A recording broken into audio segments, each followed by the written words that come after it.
বিকাশ রঞ্জন ভট্টাচার্য এই মামলা বছরের পর বছর, দিনের পর দিন, মাসের পর মাস বিনা পয়সায় ট্রাইব্যুনাল থেকে সুপ্রিম কোর্ট পর্যন্ত, আমি যতদূর জানি, যদিও বা তিনি সংগ্রামী যৌথ মঞ্চের আইনজীবী নন, খরচের যে পয়সাটা সেটাও হয়তো ঠিক মতো ওঠে না, তিনি লড়াই করেছেন, এটা অস্বীকার করার জায়গা নেই। জজ সাহেবরাও এখন আর এই রাজ্য সরকারের যে ট্রিক্স বারবার সময় নিয়ে যাব, সেটাও বেশ জজ সাহেবরা একটু কড়া হয়েছিলেন এবারে, দেখে আমার মনে হয়েছে যে তারা সময় নিতে দেবে। সংগ্রামী যৌথ মঞ্চের তরফ থেকে আমাকে অবশ্যই তারা রেখেছিল আইনজীবী হিসেবে। আমার ওপরেও অনেক সিনিয়র আইনজীবীরা রয়েছেন, নেতৃত্ব দিচ্ছেন মামলার গোপাল সুব্রমণিয়াম, সিনিয়র অ্যাডভোকেট। সবাই মিলেই এই প্রচেষ্টা করা হয়েছে এবং শুনানি হয়েছে।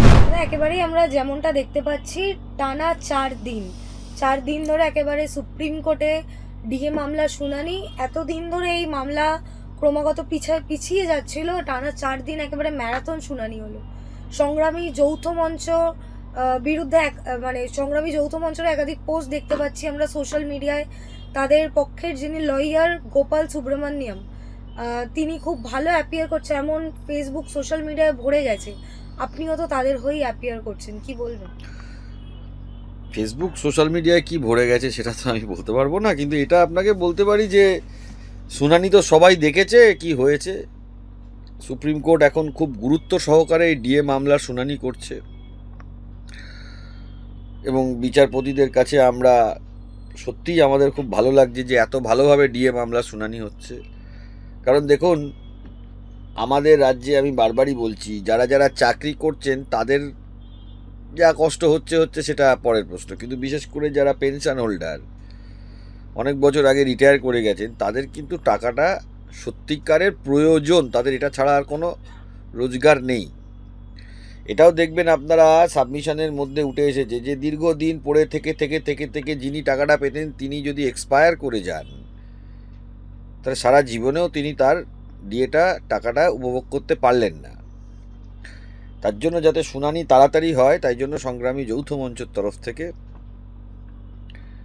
আমাকে অবশ্যই তারা রেখেছিল আইনজীবী হিসেবে। আমার ওপরেও অনেক সিনিয়র আইনজীবীরা রয়েছেন, নেতৃত্ব দিচ্ছেন মামলার গোপাল সুব্রমণিয়াম, সিনিয়র অ্যাডভোকেট। তা সবাই মিলেই এই প্রচেষ্টা করা হয়েছে এবং শুনানি হয়েছে। আমরা চাই যত তাড়াতাড়ি শুনানি শেষ হোক। অলমোস্ট শুনানি শেষের দিকে। আগের দিন শ্যাম দিওয়ান স্যার, উনি দাঁড়িয়েছিলেন রাজ্য সরকারের হয়ে, একটা বড় পার্টের তিনি আর্গুমেন্ট করেছেন। রাজ্য সরকারের যেটা সাবমিশন, সেটাতে আমি যেটা বুঝতে পেরেছি, ROPA revision of pay and অ্যালাওয়েন্সে ডিয়ারনেস অ্যালাওয়েন্সের ডেফিনেশন আছে, বাট এন্টাইটেলমেন্টটা, যে ডিয়ারনেস অ্যালাওয়েন্স যে কর্মচারীরা পাবে তার এন্টাইটেলমেন্টটা according to Shyam Dewan sir, এটা ওই পরবর্তীকালে দুটো ক্ল্যারিফিকেটরি মেমোর্যান্ডামে বলা আছে সেইটা রাইট।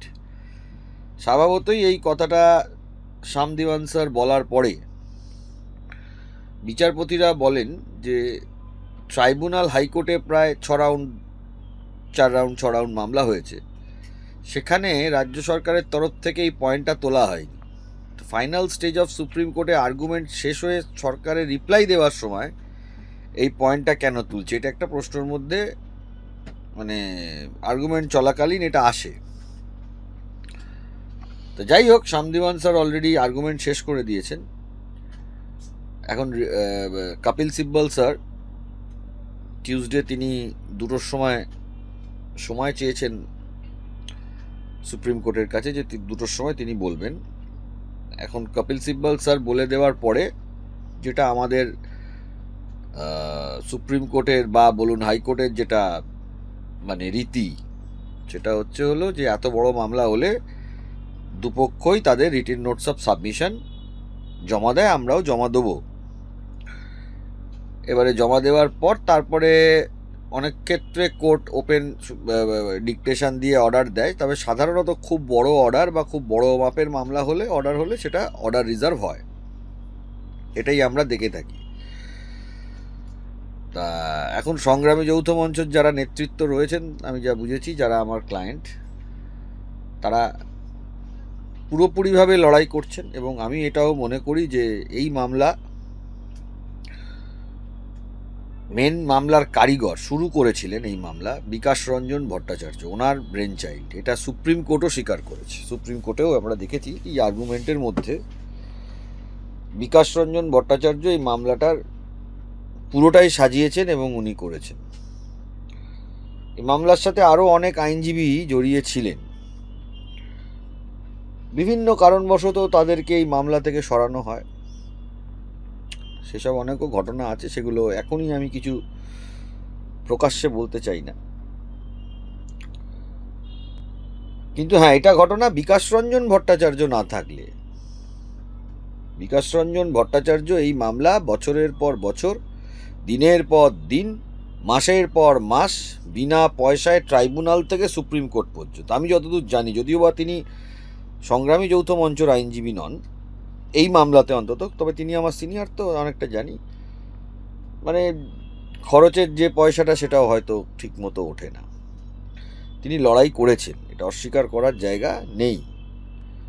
এই মামলাতে পরমজিৎ সিং পাটোয়ালিয়া, তিনি হাইকোর্টে বা ট্রাইব্যুনালে ছিলেন না, কিন্তু তিনিও তার সেরাটাই এই মামলাতে দিয়েছেন।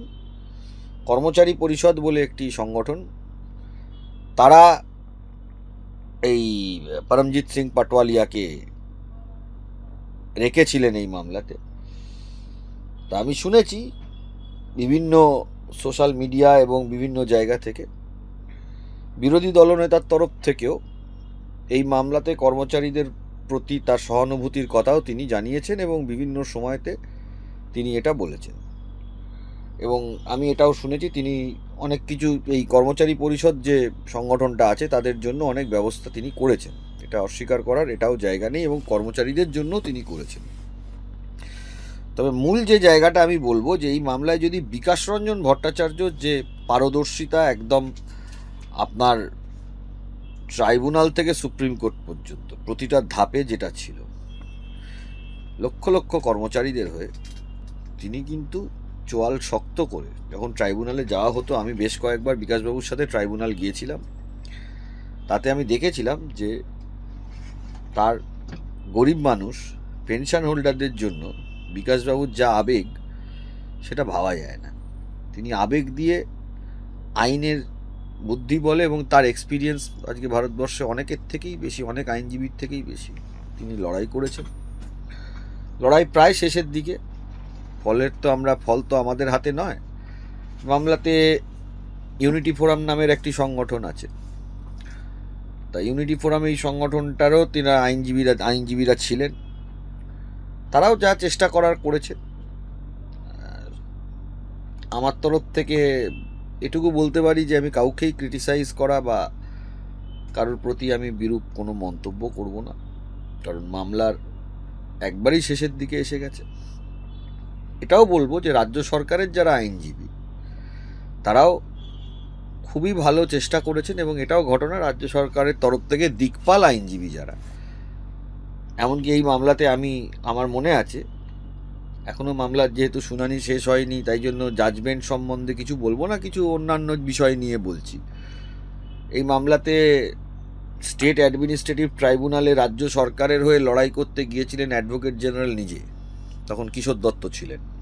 এটা যারা কর্মচারী তারা জানে। রাজ্য সরকারও মামলাটা খুবই ভালো লড়েছে, অনেক দিনই তারা সময় পেয়েছে, যবে থেকে মামলাটা হয়েছে আর আজ পর্যন্ত।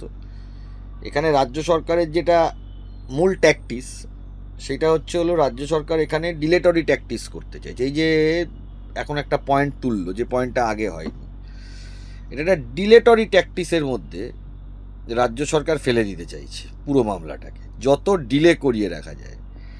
মেরিট ওয়াইজ আমি মনে করি সুপ্রিম কোর্ট কি রায় দেবে সেটা আমি বলতে পারবো না, আমার সেটা এখতিয়ারভুক্ত না। জজ সাহেবরা যেটা ভালো মনে করবেন, সব পক্ষকে শুনানি করে সেটাই রায় দেবেন। হাইকোর্টে বা ট্রাইব্যুনালের অর্ডারে যে কর্মচারীরা ডিএ পেয়েছিলেন, কিছু তো মেরিট ডেফিনেটলি এই মামলাতে তারা হাইকোর্ট বা ট্রাইব্যুনাল পেয়েছিলেন, তাই জন্য দিয়েছিলেন। তবে দেশের সর্বোচ্চ আদালত যেটা ঠিক করবে সেটা সবার জন্যই বাইন্ডিং। এটাই আমরা আমাদের সংবিধান অনুযায়ী, আমাদের দেশের পরিকাঠামো বা সাংবিধানিক পরিকাঠামো অনুযায়ী এটাই হলো স্বাভাবিক, এবং বিভিন্ন সময় সুপ্রিম কোর্ট যেটা বলবে সেটা সারা ভারতবর্ষের 140 কোটি জনগণের ওপরেই সেটা প্রযোজ্য হবে, এবং ইনক্লুডিং যারা কর্মচারী তাদের ওপর হবে। হিয়ারিং সম্বন্ধে যেটা বলবো, সুপ্রিম কোর্টে সবাই হিয়ারিং দেখেছে, কি হয়েছে। জজ সাহেবরাও এখন আর এই রাজ্য সরকারের যে ট্রিক্স, বারবার সময় নিয়ে যাব, সেটাও বেশ জজ সাহেবরা একটু কড়া হয়েছিলেন এবারে। দেখে আমার মনে হয়েছে যে তারা সময় নিতে দেবেন না, তারা মামলার শুনানিটাই এখন করাতে চাইছেন। কারণ এটা তো ঘটনা না, একটা মাস স্কেলের মামলা, প্রায় ধরুন 10 লাখ 15 লাখ আমি যতদূর শুনেছি পেনশন হোল্ডার এবং চাকরিজীবী যারা পশ্চিমবঙ্গ সরকারের অধীনে বিভিন্ন সেক্টরে, মিউনিসিপ্যালিটি বলুন, পঞ্চায়েত বলুন, টিচার বলুন, ইউনিভার্সিটি প্রফেসর বলুন, পুলিশ বলুন, তারপরে আপনার ধরুন বিভিন্ন যেগুলো আপনার আন্ডারটেকিং অর্গানাইজেশনে তাদের বলুন, নবান্ন বলুন, direct government of West Bengal বলুন, বিভিন্ন বিডিও অফিস, এসডিও অফিসের স্টাফ বলুন, সারা রাজ্যের তো প্রচুর মানুষ এটাতে affected. Matter of large public scale এবং matter of large number of persons involve, যাদের ডাইরেক্ট দৈনন্দিন জীবনের ওপরে এই মামলাটা একটা বড় প্রভাব ফেলতে পারে। এবং সেটা সুপ্রিম কোর্ট অতি নিষ্ঠার সাথে আমি বলবো এবং সময় দিয়ে, এবং আমি এরকম মানে এই যে বেঞ্চে মামলা হচ্ছে এই বেঞ্চের বিচারপতি তিনি সবাইকে আহ্বান জানিয়েছিলেন যে যে যার বক্তব্য, যে আইনজীবী, প্রত্যেকেই তার সাবমিশন কোর্টের কাছে করতে পারবেন। সবাইকেই তিনি সুযোগ দিয়ে সময় নিয়ে বসে তিনি তার মামলা শুনানি করেছেন। এবার মামলা প্রায় শেষের দিকে। কর্মচারীদের বলবো বা যারা মামলা অর্গানাইজ করেছেন বা মামলা যারা দীর্ঘদিন চালিয়েছেন বা এখন যারা মামলা চালাচ্ছেন, ধৈর্য হারাবেন না। আর মামলা যা হচ্ছে আমরা চেষ্টা করছি, এবারে সুপ্রিম কোর্ট যেটা বলবে, দেশের সর্বোচ্চ আদালত যেটা বলবে, সেটা সবাইকেই মানতে হবে।